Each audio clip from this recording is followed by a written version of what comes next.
¿Vienes de Argentina? Vengo desde Argentina. ¿Solo para...? Para cubrir el festival, sí. Para conocer a todas las autoras. Una ilusión enorme. Primero, gracias por este tiempo, por hacer esta entrevista. Quiero que hablemos de tu último libro, que es Los veranos olvidados. Está muy pronto a llegar a Argentina también, así que quiero preguntarte, ¿qué te inspiró a escribir sobre esa amistad que se forja, digamos, en la juventud, pero con el tiempo se va viendo desgastada? Vale. Lo primero que quiero decir, que no sé si lo sabe todo el mundo, es que ese libro lo escribí en el 2016. O sea, es una reedición de un libro antiguo que se titulaba Valiente Vera, Pequeña Sara, que yo había autopublicado en Amazon. Entonces es un libro de mis primeras novelas, ¿vale? Para que también pongamos un poco en contexto a todos los lectores. Entonces, en ese momento me apetecía mucho, porque claro, yo soy del 85, yo soy de una generación que todavía nos escribíamos cartas, que no había móviles, que empezaron cuando, yo me acuerdo de mi primer móvil, yo creo que tenía 16 y fue de mis primeras, de mis amigas, porque le heredé de un familiar.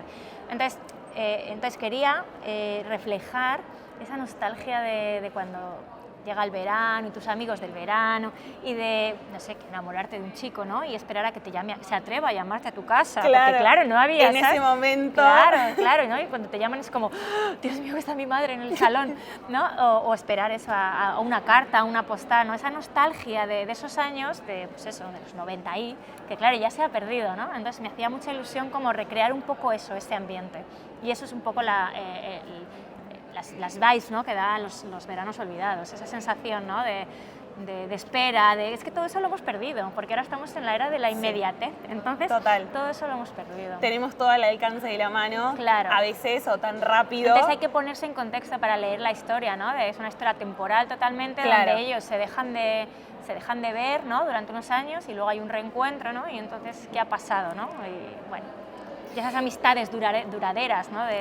Total. En este libro se tratan temas como el miedo, el fracaso y el rencor. ¿Cómo lograste balancear esas tres temáticas a lo largo de la historia? Bueno, sí, es complicado, ¿no? Porque yo creo que todos nos movemos entre el miedo y el atrevernos y tomar decisiones. Al final el éxito y fracaso también van de la mano, porque para tener éxito hay que fracasar por el camino, ¿no? Y te arriesgas siempre a que esté el fracaso. El rencor, lo mismo, ¿no? Cuando tú tienes sentimientos por alguien, aunque sean muy positivos, porque en este caso lo hay un cariño inmenso y un afecto desde la infancia, también está el rencor. O sea, para que haya rencor todavía tú tienes que sentir algo por esa persona, ¿no? Porque si no, no sentirías nada. Claro, en el momento que no sientes nada ya tampoco ni te molesta, ¿no? Ya es como, ya está, se acabó, se ha acabado. Entonces, la novela se va moviendo todo el rato entre todos esos sentimientos, lo que tú dices, encontrar un equilibrio, pero eso salió de una forma muy natural, porque al final los personajes, como se quieren, eso predomina sobre lo demás, ¿no? Y en el momento en el que parece que caes, vuelves a recuperar, ¿no? Y a ver que todavía hay algo por lo que merece la pena luchar. El tema del amor está representado en diferentes formas en el libro. ¿Cómo describirías el amor que ves reflejado en estos personajes? Bueno, la verdad es que yo creo que en todas mis novelas intento reflejar el concepto de amor, eso, no solo amor romántico, sino amor por la familia. Siempre hay personajes muy importantes que rodean a los protagonistas y que son secundarios y que como que les sujetan, ¿no?, que son sus cimientos. Entonces, bueno, pues ahí se ve un poco la relación, por ejemplo, de Sara con su abuela. Hay un personaje secundario muy importante que cuando lo leas lo descubrirás, que se llama Yago, ¿vale? Entonces también hay una relación ahí. Es que el amor puede tener muchas formas, ¿sabes? Y no siempre tiene por qué, entre un chico y una chica, incluso cuando hay sentimientos, no tienen por qué ser siempre, ¿no?, esos sentimientos que relacionamos con el amor romántico. Entonces, bueno, en esta novela sí que es verdad que se exploran como muchas caras del amor, pero al final todas se resumen en lo mismo, ¿no?, en respetar a la otra persona, en cuidarla, eso es el querer. El amor, sí, el querer bien. Querer bien, eso es el querer bien. Bueno, y ahora yéndonos a tu nuevo libro, el que está por salir muy pronto, ¿qué te motivó a crear personajes con vidas tan distintas como la de Drake y Annie, y qué los une a ellos? Bueno, puedo decir poquito porque es de estas novelas, no hay problema, no es por la publicación, spoiler, sino por spoilers, ¿sabes? Porque es de estas novelas que da miedo, ¿sabes? Decir de más, ¿no? Claro. Y estropear un poco la experiencia. Bueno, lo que puedas, no hay problema. Pero problema. bueno, puedo decir que la historia parte de la culpa, es un sentimiento fundamental, ¿no? El personaje que narra durante casi toda la historia es Drake, que es el chico, que no es tan habitual, ¿no?, tampoco en novela romántica, y parte de una situación en la que cuando tú haces algo, por mucho que te arrepientas y por mucho que tú sepas que lo has hecho mal, ya lo has hecho. Entonces tú tienes que vivir con eso, ¿no? Tú puedes decir, puedes pedir perdón y puedes arrepentirte, pero lo has hecho. O sea, tú has sido esa persona, ¿no? Entonces Drake huye de esa persona que ha sido en un momento de su vida, pero se da cuenta de que ese equipaje se lleva, todo lo que hacemos, todo lo que decimos se queda ahí, ¿no? Y lo que tienes que hacer es adaptarte a aceptar esa parte de ti también, intentar avanzar, ¿no? Pues toda la novela gira un poco en torno a ese concepto de culpa, ¿no? Y cómo podemos vivir cuando también nos define eso que hemos hecho, porque al final nos define todo lo que hacemos, ¿no? Y bueno, a partir de ahí, esto suena muy triste, pero no, a partir de ahí hay una historia de amor y hay muchas cosas y muchos sentimientos bonitos. Lo que pasa es que es verdad que tampoco puedo decir mucho. Porque está es que bien. Sí, porque es hay verdad. muchas veces que dices detalles que ya estás como anticipando, ¿no? Diciendo y no me cosas gusta. de la novela. ¿Qué es lo que más te emociona del lanzamiento de este libro? Estoy muy nerviosa, muy nerviosa. Se lo venía diciendo a mi editora cuando veníamos en el taxi, porque siempre estoy nerviosa, pero esta vez estoy muy nerviosa y no sé por qué, porque ya son muchos. Porque es verdad que creo que es una novela que va por un sitio, ¿no? Que el lector cree que le lleva por un camino y de repente se desvía, ¿no? Entonces tiene ahí un momento en el que creo que puede sorprender y entonces me da miedo. Es que yo creo que cuando uno se arriesga a hacer algo distinto... Sí, cuando dices, bueno, hay una cosita aquí que es la novela, la típica novela que tú crees que va por un lado y de repente dices, ah, no. Bueno, pero la sorpresa es buena también. Sí. Entonces, bueno, pues estoy un poco como nerviosa y deseando que salga para decir, vale, ya está. ya lo he saltado, ya no es mío, ¿vale? Ya es vuestro y... Ya me animé, ya está, listo. ¿Cuál es el mensaje principal que te gustaría que tus lectores se lleven con esa historia? Es muy difícil. Soy de hacer preguntas difíciles. Sí, pero ¿sabes por qué es muy difícil? Por lo que te digo antes de hacer spoiler, ¿vale? Bueno, pues simplemente que hay que aceptar quién somos, ¿no? Y si no nos gusta, intentar cambiarlo. Somos nosotros los que podemos cambiarlo. Excelente, me encanta. Soy muy crítica, pero creo que cada uno puede sacar ahí mensajes. Está perfecto, sí, está muy bien. ¿Cómo sentís que a lo largo de todos los libros que ya tenés publicados cambió tu escritura y tus historias a nivel general? Es que al final, igual que tú vas creciendo en tu vida, pues vas creciendo como lectora y como escritora, las dos cosas. Igual que yo no leo lo que leí hace 10 años, cuando empecé, pues tampoco escribo lo mismo, ¿no? Al final me van interesando otros temas, aunque luego les puedas adaptar, ¿no? a las historias, al género, pero me van interesando otros temas, me apetece también probarme, ¿no? Ahora, antes no me pasaba y desde hace pues, 4 o 5 proyectos, bueno, 6 por ahí, cada novela, estaba yo calculando, cada novela tiene que suponer un reto para mí, ¿sabes? A mí soy muy inquieta, entonces es verdad que cuando ya has escrito tantas historias, no es que te aburras, no es eso, ¿vale? No quiero, yo escribo lo que me gusta, pero es verdad que necesito para mí un aliciente a nivel reto, el objetivo, ¿no? Y entonces, por ejemplo, pues una estructura distinta, pues unos narradores distintos, pues una complejidad en la trama, algo que a lo mejor luego el lector no ve diferente con la novela anterior, pero a mí a nivel de trabajo sí que me ha supuesto un cambio, ¿no? Entonces siempre como que estoy buscando ahí qué puedo hacer ahora que yo no haya hecho y que no me haya probado a mí misma si puedo hacerlo. Para poder sorprenderte. Sí, también, porque al final este trabajo, pues lo que te apetece es eso, ¿no? Es indagar la escritura es un proceso muy interno, entonces es como indagar a ver qué soy capaz de hacer con esto, ¿no? O con este sentimiento que todavía no me he atrevido a analizar o con lo que sea. Te dije que soy de Argentina. Tenés muchos lectores que te quieren en Argentina y te quería pedir si les puedes mandar un saludo a ellos. Pues quiero dar las gracias a todos mis lectores de Argentina. Estoy encantada con que los libros por fin empiecen a llegar allí. Poco a poco sí que es verdad que ojalá llegaran a las mismas fechas, ¿no? Pero bueno, poco a poco lo vamos luchando y lo vamos consiguiendo y que ojalá un día pueda viajar hasta allí y veros y hablar con vosotros, firmar libros, lo que sea. Gracias. A ti. Well, thank you for this interview. I'm really excited for this. So it's the first time you're here in Barcelona for the Crush Fest. Yeah. How do you feel to get to know your fans here and your followers? I'm really excited. Crush Fest looks like it's going to be really intense and really fun and tons of people. And there's been so much support from Spain for this series, so I'm really excited to meet people. Yeah, I'm really looking forward to it, and I love Barcelona. It's a great city. Your books are really original. They have like a theme that is really original. What inspired you to create these books? Actually, it was kind of TikTok. That's the answer for everything now. It really is the answer for everything now. I remember scrolling TikTok, and I don't know if you remember, there was kind of this phase where people were saying what their green flags in books were and their red flags in books. And somebody listed all of their red flags in a male main character, and it was all like dark romance stuff. So I was like, oh, that kind of hurts. That hurts a little bit. And then the green flag was friends to lovers. So I thought, I just thought, what if I could sort of combine those two things and make something just a little bit unique and do it with serial killers. I was already writing serial killers. So that's how it took off, was thanks to TikTok. Your characters are like morally gray. What draws you to write such complex personalities? I like to explore why we consider some people good and bad, or what are good or bad traits, and that people are very complex, so they might have a little bit of good and a little bit of bad. I think I like to challenge what readers are thinking about, like where is the line for morality, and is it a good action that there are these vigilante serial killers killing other killers? Like, is that bad? Is it good? Like, I like to have people thinking about these things, so I think that's why I'm drawn to writing those characters. How do you feel about closing this chapter with the third book? And there any spin-offs planned? I love this If you question. can tell us. So at first I thought, like, usually when I finish a book, I'm actually quite sad because I'm putting those characters aside and then I'm starting something new. So most people think it's like really exciting, oh, you finished the book, but actually it's a little bit sad. And at first I thought I escaped it with Scythe and Espero when I finished writing that book. I don't know why, I was naive, because about 2 days later I was so sad. And I was like, oh, I put the characters aside, but I'm very excited for the next series, and it's like connected, but in its own world. Perfect. So there is, at the end of Scythe and Espero, there are 2 epilogues, and the second epilogue has a window into what's coming. I love when writers do that. Yeah, it's like fun. they leave you like the seed there. Yeah, it's like I need to put a cliffhanger in the book, no matter what. Amazing. As an author, how do you approach blending like these dark themes with humor to create engaging stories?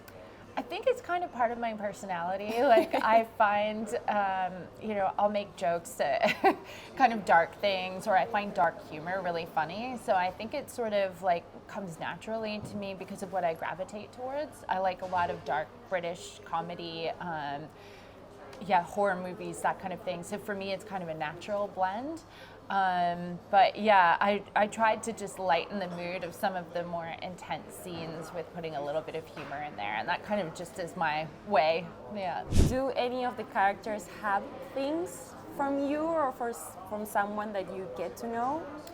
For the most part, no. I feel like they are really their own people, and I almost get to look in on their minds for a little while, which sounds really strange because I'm making them up, but they seem to me like they're distinct people and they're not like me at all. I'm sure there are some things from my own like point of view of the world that do come through those characters, like, complex women and tough women. But I think they're their own people. There was one character, which is Ethel in Leather and Lark. So she was very loosely inspired by my grandmother. But even her character turned out to be quite different from my grandmother in the end. But her sort of attitude and her feistiness definitely came from my grandmother.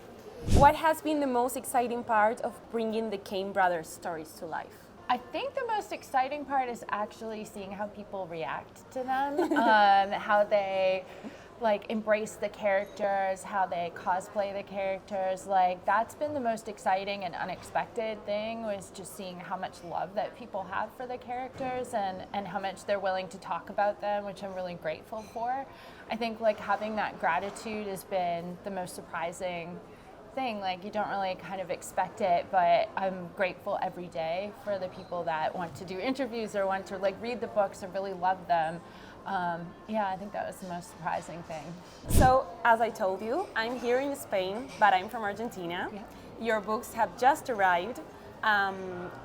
People is really excited with these books. We only have the first one, but we hope we have the rest of them. There is something you want to tell to your Argentinian fans?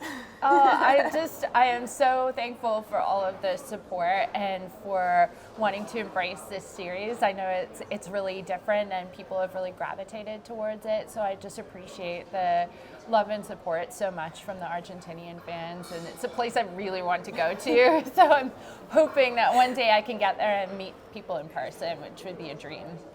Thank you very much. Thank you so much for coming. Hola, Alina, ¿cómo estás? Hola, muy bien. ¿Todo bien? Bueno, me alegro. Bueno, gracias, obvio, por este tiempo para la entrevista. Quería saber si es la primera vez que estás en el Crush Fest. No, ya vine el año pasado. ¿Viniste el año pasado? Yo este año repito. Buenísimo. Sí. ¿Por qué repetís?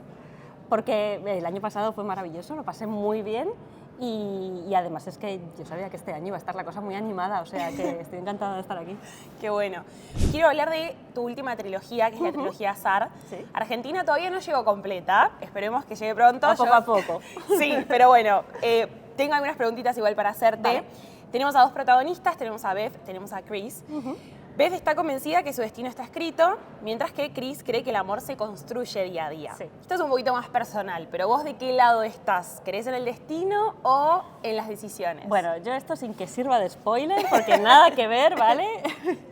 Yo estoy un poquito más del lado de Chris. Yo creo que, bueno, si es que hay algo escrito no lo sabemos, pero en todo caso con nuestras decisiones lo podemos ir moldeando y lo podemos ir cambiando. Perfecto. Es lo que creo. Está muy bien, está muy bien. La historia juega mucho con la idea de las señales y el futuro. ¿Te inspiraste en alguna experiencia personal para hacerlo o fue todo casualidad? No, la verdad es que no fue por experiencias personales, fue más bien porque vi una noticia. Esa fue como el detonante. Sí, de que nos pasa la vida por los ojos antes de morir y de ahí ya empezó a surgir la semilla de esto y ya se me fueron ocurriendo las cosas. O sea, Increíble. Ellos tienen una conexión muy especial, pero también sufren y se enfrentan con un montón de obstáculos. claro. ¿Cómo fue construir su relación y darle esos matices, tanto de tensión como de las partes de amor y romance? Bueno, al principio un poco más complicado porque me costó un poco pillar a Chris, por dónde quería ir, cómo... Pero luego en cuanto ya pillé un poco al personaje, es que ellos solos lo hicieron todo, me hicieron el trabajo fácil, la verdad. ¿Sos de esas que dicen que los personajes le hablan? Sí, total, yo Me los dejo encanta hacer. cuando es- Como que vos capaz planeaste algo, pero ellos dijeron, no, va a Yo ir les por digo, ahí. tenéis que hacer esto, y luego ellos dicen, vale. No, voy a hacer lo que yo quiera. queramos. Exacto. Excelente. ¿Cómo fue para vos cerrar esta historia y terminar esta trilogía? Bueno, la verdad es que el tercero fue duro, el tercero fue duro, porque ya llevaba mucha historia a los hombros y al final la presión también se nota, ¿no? Y había tenido éxito con los libros anteriores y entonces siempre intentas estar a la altura y dar una historia que la gente vaya a disfrutar y entonces esa presión me pesó un poquito. Pero al final lo cierto es que me dio mucha pena despedirme de los personajes porque ya, no solo de los protagonistas, ¿no? También de los secundarios, que ya eran como familia. Si tuvieras que cruzar a un personaje de esta trilogía con alguna de otras historias, ¿a quiénes cruzarías? ¡Uf, qué difícil! ¿A cualquier personaje? Podés elegir el que quieras con el que quieras de cualquier otro de tus libros. Bueno, yo creo que juntaría un poco a Mateo con Tyler Sparks, porque creo que son el mismo tipo de gallito y que iba a ser muy divertido los piques que iban a tener entre ellos. Interacciones bastante... sí. Está bien, muy bien. ¿Algún proyecto que nos puedas adelantar? Alguito, sé que tiraste un video ahí como diciendo, acá es donde y tenías justo esa. Esto. Y es como, es justo esto, qué casualidad que lo tengo puesto. Bueno, a ver, como proyectos tengo un par de historias escritas ya en el cajón. Bueno, de hecho tengo 3 ya. Es un montón. Sí, yo voy adelantando trabajo. Está muy bien. Y luego a ver qué sale y a ver qué no. Y solo puedo decir que esta semana habrá noticias, o sea, que todo estén atentos a mis redes. Qué bueno. Bueno, cuando salga esto ya va a haber pasado, pero no importa. Bueno. Lo agregaremos por ahí en el Exacto. video. Bueno, y por último, te dije que soy de Argentina. Tenés muchos fans en Argentina. Te quieren mucho, te queremos mucho. Si les querés mandar un saludo, esperamos que vengas pronto en algún momento y que Ojalá, lleguen ojalá más de que tus sí. libros. Pero bueno, si les querés mandar un saludo, ahí tenés la Ojalá cámara. que sí, un saludo enorme a todos mis fans de Argentina. Tengo muchísimas ganas de ir para allí, de veros a todos, así que ojalá pronto nos podamos encontrar. Bueno, muchísimas gracias. A ti. Thank you. I'm really excited to meet you. I'm excited to meet you as well. Thank you. So we're here in Barcelona. Just to let you know, I'm from Argentina. I'm not from Spain. Very cool. Awesome. I love to say it because it was like a long trip. Oh my So god. then we're going to talk about your fans in Argentina. Oh, awesome. I can't wait. That's But the first thing that I want to ask you to know if it's the first time that you're here in Barcelona and if you're excited for the Crush Fest and what you expect from this event. Oh my gosh, yes, it is my first time in Barcelona. It's my first time in Europe at all. So I'm really, really excited. Everything is already so beautiful and I keep looking out the window like, oh my gosh, like I feel very much a tourist because I want to take pictures of everything and go to all like the touristy places. Yeah, I'm really, really excited to be here. I'm very excited for Crush Fest. I've been told it's very like interactive, like you can do it like activities and things like that. I heard there was something about making your own poison. I would love to do that. I don't know if TSA will let me back on the plane. Can I do it too? Yes. So I'm really looking forward to it. It sounds like just like a celebration of all like the fantasy stuff that we all love. So I can't wait. I'm very excited. So talking about your books, what inspired you to create a villain that it's not really a villain? How you get that idea? Oh, so I've always loved villains since I was really, really young. I grew up on the Disney movies, like Disney like princesses. all, I think. Yes, like everyone. And I loved the villains, I think, the most. And I really struggled because Disney made them so fabulous, and like they had beautiful makeup and really cool outfits. And I also kind of had the mentality that that anyone can become a villain. Just given the right circumstances, and that we all have the capability to do good and bad things. And I love like balancing that theme because it kind of looks at we're getting deep, but it kind of looks at humans. You have the time. It kind of looks like at humanity as like with kind of an objective eye. Like we all can do good and bad things. It's just kind of what circumstances in life we're brought up in, and what choices we make to get to where we are. But in the other way, on the other end, like the fun end, I just really love villains. I think they're their most interesting characters.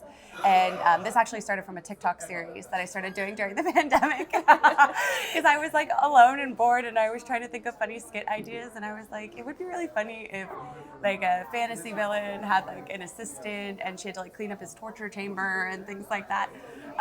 And that idea just kind of blossomed into something like really fun and characters that I'm so in love with. So yeah, it's always been brewing, I think, in my head. It's funny because I just made another interview and TikTok was the beginning of all. That's so awesome. Oh, I love that. That's amazing. So the relationship between Evie and the villain is central to the story. How would you describe their dynamic? Oh, their dynamic, I would say that it's so hard to describe it. And just I'm trying to think of like not going for an hour. I think that Grumpy Sunshine is like the baseline of their relationship. Like Evie's very bubbly and optimistic, and that's sort of her disposition in life always. And the villain is very grumpy, and I wouldn't even say grumpy. He just hates emoting at all. Like emotions make him really uncomfortable in any form, like anger, excitement, happiness, all those things, when he starts to feel them, are very discomforting to him. And I think that's why Evie is well matched to him, because she's not fazed by that. She actually encourages him to feel like more and deeper, and that's why their dynamic, I think, is so funny. But they are very similar intrinsically. I always say that they're two sides of the same coin, because Evie, while she's like bubbly optimist, the villain is like terrible at emoting, but they both kind of put up a front that way. Like Evie's front is bubbly optimism all the time, and nobody can be like that all the time. So she does that even when she doesn't feel that way. And the villain, kind of the same thing, even when he's feeling really deeply, he doesn't like to display it outwardly. So I think that they both challenge each other in that way. So that's one of the fun things about their dynamics. But it's also just that she's constantly irritating him. But he secretly loves it, so it makes for really fun banter when I'm writing. I really love those dynamics. Thanks. It's I like love it too. the best. Yeah, me too. So how do you manage to keep the balance between humor, romance, and the dark side of the story? I think that the balancing between them is, I struggle with a lot of things when I'm drafting. There's so many things, but that's one of the things that I don't struggle with a whole lot. I think just because anytime I've written something in the past, I've always accidentally made it funny. Like I always start to like write humor into a scene that is not supposed to be funny, and I read it back and I'm like, someone is dying, it's not funny, like you can't make a joke here. And I think the thing I struggle with is like not lightning moments. Sometimes moments just need to be serious, and I think that's something I struggle with in real life too, so it carried over into my books. But I think I'm inclined to make things that are difficult funny, because it makes them easier to process and easier to cope with. And same thing when I'm writing. It feels like I'm actually going through these things with these characters, so when I feel like this moment needs levity for me and for them, it's usually the moment that it needs levity. When I'm starting to force the humor, I usually know that it's because this just needs to be a sad or unhappy moment, because now that's I have how to be life is. sad. Yes, now we have to be sad, but we have to be sad so that we can be happy again and process all the feelings and emotions. It's healthy. It's just hard. So I think that's usually how I go about it. Can you tell us, if you can, a little bit of what we can expect from the third part? Oh, yeah. I'm so excited because I just finished the first big round of edits, which is usually when the story kind of really shines through. First draft, I always say, is just to make the book exist. It's just so the book is now existing in the world. And then after the first pass of edits, I usually feel like the best about the story because it's as close as it's going to be to what the final is. And it's a lot of fun. There's a lot more banter in this one. I think this is the one I've laughed the most at, banter-wise. Book 2, I think it was still really fun and funny for me, but there was a little bit more heavier moments, and I think that my characters are really finding their footing in this book. Like Evie's really coming into her own, growing more confident, and looking at her book 1 versus book 3. It's really cool to see because I've grown with her all 3 books, and I feel like I've also grown with her into being more confident. So it's cool to see her more confident. The villain is kind of learning to emote better in this one. And there's a lot more secrets uncovered in this one. So expect surprises, new characters, meeting some characters that we've discussed that we haven't gotten to meet yet. So, and diving more into characters' backstories that we haven't gotten into yet. This is going to be the end, or are you planning to continue, or a spin-off or something like Yes, that? I'm planning a 4th book. So actually that last summer, book 3 was originally going to be the last book because I knew how the series would start and I knew how it would end. I didn't know everything in the middle, but that was like my guideposts. I started writing the book 3 synopsis and then I started to panic because I was like, there's no way I can finish in one book. And I didn't think I was ready to say goodbye to these characters yet. I don't think I'll ever really be ready to say goodbye to them. So I would love to continue writing in this universe. I definitely have plans for other characters if I'm able, and I would love to explore other characters' backstories. I always have a million stories in this world playing in my head. So there'll be many, many more, and Evie and the villain will live on in book 4. And I'm very excited. I can't say much about book 4, but No, it's okay. I'm super excited for book 4. Like really excited. Amazing. I've noticed that you like using like those tricks on social media and leaving like messages. Yes. It's amazing. I've grown addicted to it. I did it once and then I was like, oh, this is going to become a problem. I think that Taylor Swift said the same thing. Yes. It's so addicting. I was like, I just did one and then everybody was like, I'm decoding it. And I was like, I have to do this but now every time I post a video, I'm so careful about like making sure certain letters aren't capitalized because I don't want to throw anyone off. It's amazing. So I wanted to know what is the most fun part about doing that? Oh my gosh. And how did you start doing that? Oh, I think I just did it. This is why it started because I think that I sometimes will randomly capitalize the first letter of each word in like a caption title because it's almost like a book title. And I just think like my brain reads things easier when there's capital letters. And somebody in the comments was like, oh my gosh, I thought this was a code for a second. And I was like, oh, I'm going to do that in the next one. And then I thought, oh, it'll be funny. So I just did one and I'll tell you what the first code was because everybody's decoded that one. But it was like Evie is evil. And it was so much fun that I thought for the next one, I have to do this again. And it was so addicting. Now I can't stop. I don't know. I have to stop at some point. But I don't know that it'll be in the near future.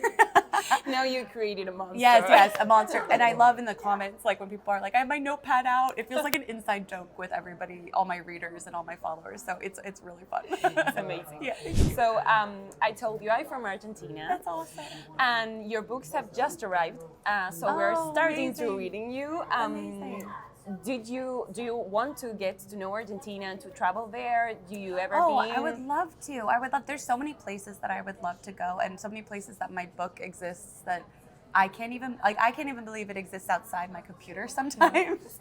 So it's so special that I can connect with people all over the world because it's in so many different languages now and it's so accessible to so many groups of people and I can't express what a surreal feeling that is, having not just people like in your family read the book, but people outside of it and then people all over the world.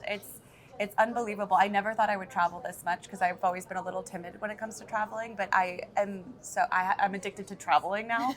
I would love to go to Argentina. There's so many places that I would love to visit. So if you want to send a message to your Argentinian fans, you can do it. Yes. Hi, I love you all. Thank you for reading my book. I hope I get to meet you. Thank you. Yes. Thank you very much. No, thank you so much. It was so nice talking to you. Thank you. That was fun.